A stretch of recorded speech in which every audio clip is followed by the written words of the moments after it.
नमस्कार, आप सभी का एक बार फिर से स्वागत है हमारे चैनल भक्ति ज्ञान में। आज सुनते हैं 16 सोमवार की व्रत कथा। एक समय की बात है, मृत्यु लोक में भ्रमण करने की इच्छा करके एक समय भगवान भोलेनाथ और माता पार्वती मृत्यु लोक में पधारे।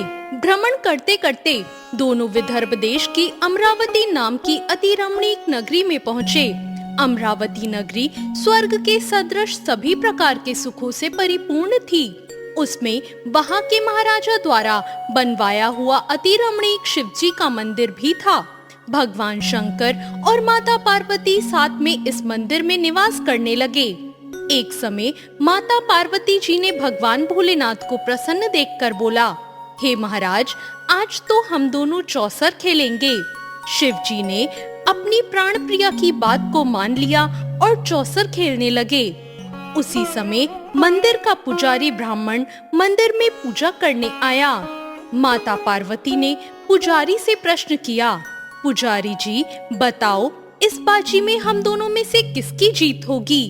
ब्राह्मण बिना विचार किए जल्दी से बोल उठा, महादेव की जीत होगी। थोड़ी देर में बाजी समाप्त हो गई और पार्वती जी की जीत हुई। पार्वती जी को बहुत गुस्सा आया और ब्राह्मण को झूठ बोलने के अपराध के कारण श्राप देने चली। भगवान भोलेनाथ ने माँ पार्वती को बहुत समझाया, लेकिन उन्होंने ब्राह्मण को कोढ़ी होने का श्राप दे दिया। कुछ समय बाद पार्वती जी के श्रापवश पुजारी के शरीर में कोढ़ पैदा हो गया। अब वो बहुत अधिक दुखी रहने लगा। पुजारी को कष्ट भोगते हुए जब बहुत दिन गुजर गए, तब एक दिन देवलोक की अप्सराएं शिव जी की पूजा करने उस मंदिर में पधारी। पुजारी के कोढ़ के कष्ट को देखकर उन्हें बड़ी दया आई। उन्होंने उससे इस कोढ़ का कारण पूछा। पुजारी ने निसंकोच सारी बातें बता दी। वे अप्सराएं बोली, हे पुजारी, तुम अधिक दुखी मत होना। सावन सोमवार का व्रत भक्ति भाव से करो। पुजारी ने अप्सराओं से व्रत की विधि पूछी। अप्सराओं ने बताया, सोमवार को भक्ति भाव से व्रत करो, साफ वस्त्र पहनो, संध्या व उपासना के बाद आधा सेर गेहूं का आटा लो, उसके 3 भाग करो और घी, गुड़, दीप नैवेद्य, बेल पत्र, जनेऊ जोड़ा, चंदन, अक्षत, पुष्प आदि से प्रदोष काल में भगवान शिव जी की पूजा करो। उसके बाद 3 भागों में से 1 भाग शिव जी को अर्पण करो, बाकी 2 को शिव जी का प्रसाद समझकर उपस्थित लोगों में बांट दो और खुद भी प्रसाद समझकर खाओ। इस तरह 16 सोमवार व्रत रखो। 17वें सोमवार को 5 सेर पवित्र गेहूं के आटे की बाटी बनाओ, उसमें घी और गुड़ मिलाकर चूरमा बनाओ। भगवान भोलेनाथ को भोग लगाकर उपस्थित भक्तों में बांट दो। इसके बाद कुटुंब सहित प्रसाद लो तो भगवान शिव की कृपा से सभी मनोकामनाएं पूरी हो जाती है। ऐसा कहकर वो अप्सराएं स्वर्ग में चली गई। ब्राह्मण ने यथाविधि षोडश सोमवार का व्रत किया और भगवान शिव की कृपा से रोग मुक्ति पाकर आनंद से रहने लगा। कुछ दिनों बाद भगवान शिव जी और माँ पार्वती जी उस मंदिर में पुनः पधारे। ब्राह्मण को निरोग देखकर पार्वती जी ने ब्राह्मण से रोग मुक्त होने का उपाय पूछा। ब्राह्मण ने 16 सोमवार व्रत की कथा सुनाई। पार्वती जी बहुत प्रसन्न हुई। ब्राह्मण से व्रत विधि पूछकर स्वयं भी व्रत करने के लिए तैयार हो गई। व्रत करने के बाद उनकी मनोकामना पूरी हुई और उनके रूठे बेटे स्वामी कार्तिकेय स्वयं माता के आज्ञाकारी हुए। कार्तिकेय जी को अपना यह विचार परिवर्तन का रहस्य जानने की इच्छा हुई। वो माता से बोले, माता, आपने ऐसा कौन सा उपाय किया जिससे मेरा मन आपकी ओर आकर्षित हो गया? पार्वती जी ने वही षोडश सोमवार की कथा उनको भी सुना दी। कार्तिकेय जी ने कहा, इस व्रत को मैं भी करूंगा, क्योंकि मेरा प्रिय मित्र ब्राह्मण बहुत दुखी दिल से परदेश गया है। मेरी उससे मिलने की इच्छा है। कार्तिकेय जी ने इस व्रत को किया और उनका प्यारा मित्र उन्हें मिल गया। मित्र ने इस आकस्मिक मिलन का भेद पूछा तो कार्तिकेय जी बोले, हे मित्र, हमने तुम्हारे मिलने की इच्छा से 16 सोमवार का व्रत किया था। अब तो ब्राह्मण मित्र को अपने विवाह की चिंता होने लगी। उसने कार्तिकेय जी से व्रत की विधि पूछी और यथाविधि व्रत किया। व्रत के प्रभाव से वह किसी कार्य से विदेश गया तो वहाँ के राजा की लड़की का स्वयंवर था। राजा ने प्रण किया कि जिस राजकुमार से सब प्रकार से हथनी माला डालेगी, मैं उसी के साथ अपनी प्यारी बेटी का विवाह करूंगा। शिव जी की कृपा से वह ब्राह्मण भी उस स्वयंवर को देखने की इच्छा से राज्यसभा में एक ओर जाकर बैठ गया। नियत के समय हथनी आई और उसने जयमाला को उस ब्राह्मण के गले में डाल दिया। राजा ने अपनी प्रतिज्ञा के अनुसार बड़ी धूमधाम से अपनी कन्या का विवाह उस ब्राह्मण के साथ कर दिया और ब्राह्मण को बहुत सा धन देकर और पूरे सम्मान के साथ संतुष्ट किया।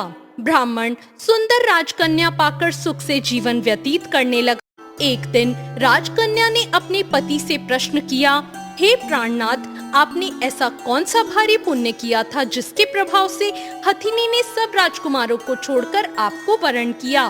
ब्राह्मण बोला, हे प्राण प्रिय, मैंने अपने मित्र कार्तिकेय जी के कथा अनुसार 16 सोमवार का व्रत किया था, जिसके प्रभाव से मुझे तुम जैसी रूपवती पत्नी प्राप्त हुई है।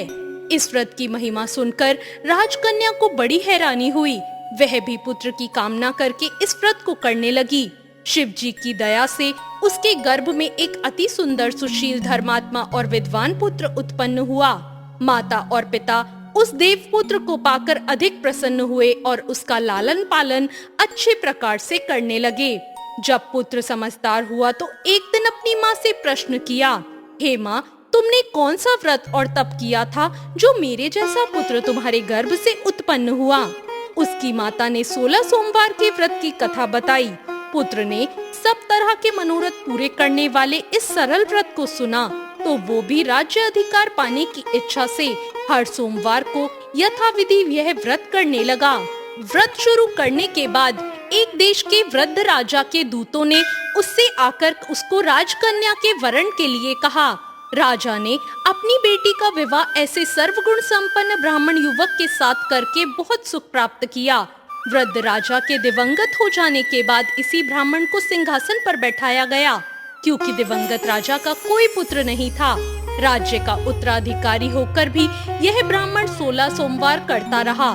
जब 17वां सोमवार आया तो ब्राह्मण ने अपनी प्रियतमा से पूजन सामग्री लेकर शिव पूजा के लिए शिवालय में चलने को कहा, परंतु उसकी पत्नी ने उसकी आज्ञा की परवाह ना की और दास दासियों द्वारा सब सामग्रियां शिवालय में भिजवा दी, परंतु वो स्वयं नहीं गई।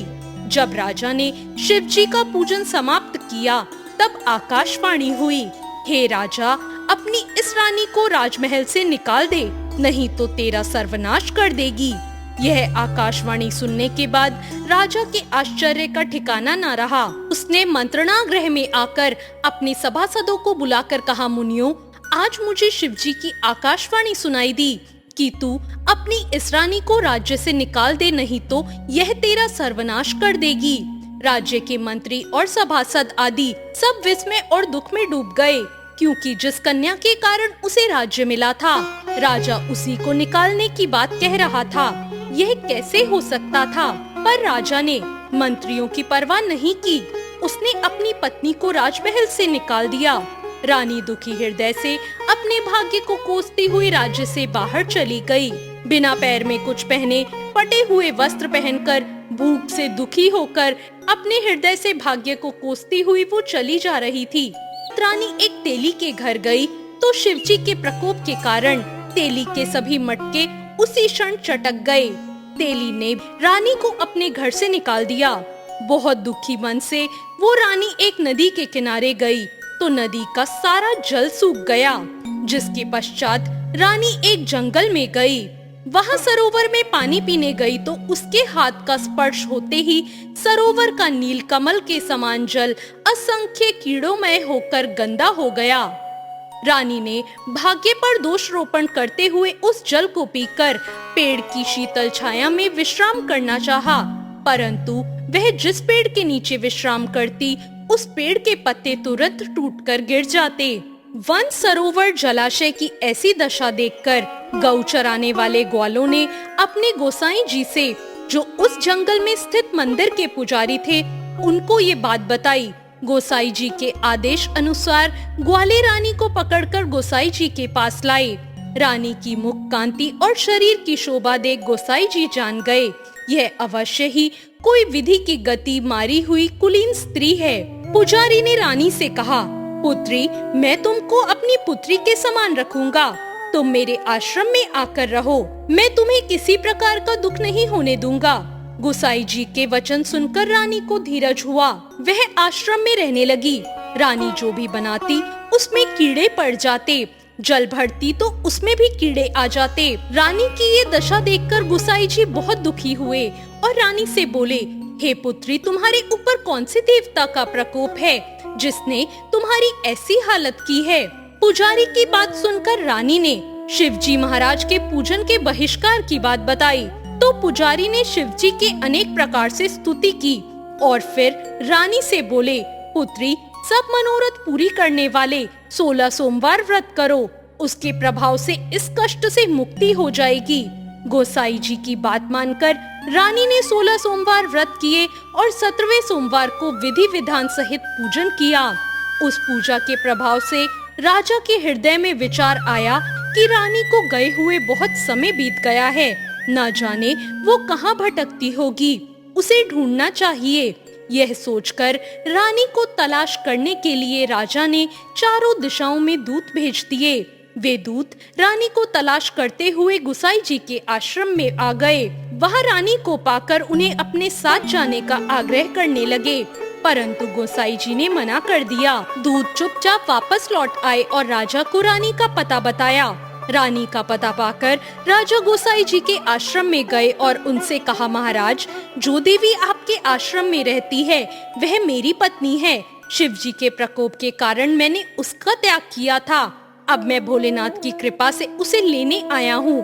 कृपा मुझे अपनी पत्नी को साथ ले जाने की आज्ञा दें। यह सुनकर गोसाई जी बड़े प्रसन्न हुए और उन्होंने रानी को राजा के साथ जाने की अनुमति दे दी। राजा बड़ी प्रसन्नता से रानी को महल लेकर आए।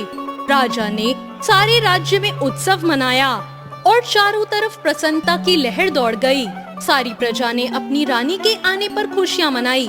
इस प्रकार जो मनुष्य 16 सोमवार के व्रत को श्रद्धा पूर्वक करता है, उसकी सभी मनोकामनाएं भगवान शिव जी की कृपा से पूर्ण होती है और उसे मोक्ष की प्राप्ति होती है।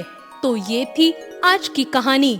आपको ये कहानी कैसी लगी कमेंट करके जरूर बताएं। चैनल को सब्सक्राइब करें, वीडियो को लाइक करें। धन्यवाद।